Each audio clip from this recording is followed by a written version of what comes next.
ಇವತ್ತು ಅನಾಹತದ ಒಂದು ಸೂಕ್ಷ್ಮ ಗುಣವನ್ನು ನೋಡೋಣ. ನೀವು ಅನಾಹತ ಚಕ್ರನ ಚೆನ್ನಾಗಿ ಮಂತ್ರ ತಗೊಂಡು ಅನಾಹತ ಚಕ್ರದಲ್ಲಿ ಕೆಲಸ ಮಾಡಿದಾಗ ನಿಮ್ಮ ಈಗೋ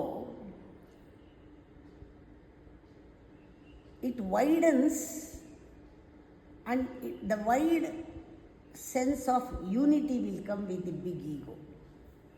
ಹೃದಯ ವಿಶಾಲ ಆಗಿ ನಿಮ್ಮ ಅಹಂಕಾರ ಕರ್ಗೋಗಿ ಆ ಪರಮಾತ್ಮನ ಜೊತೆಗೆ ಸೇರ್ಕೊಳ್ಳೋಕ್ಕೆ ಎಕ್ಸ್ಪ್ಯಾಂಡ್ ಆಗುತ್ತೆ. Anahata is a air element.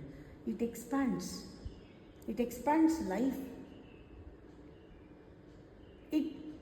Your growth is beyond ego ನಾವು. ಅದಕ್ಕೆ ಯಾವಾಗಲೂ ಅನಾಹತನ ಕಾನ್ಸಂಟ್ರೇಟ್ ಮಾಡಿದ್ರೆ, ನಾವು ಅದ್ರ ಕಡೆ ಗಮನ ಕೊಟ್ಟರೆ ನೀವು ಬಹಳ ಸ್ಟ್ರಾಂಗ್ ಆಗ್ತೀರ. Without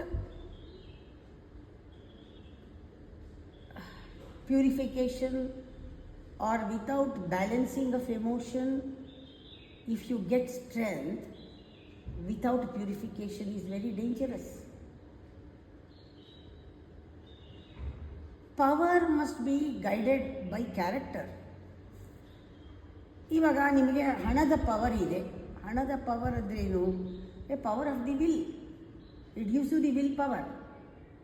heart power, it refines into unselfish action.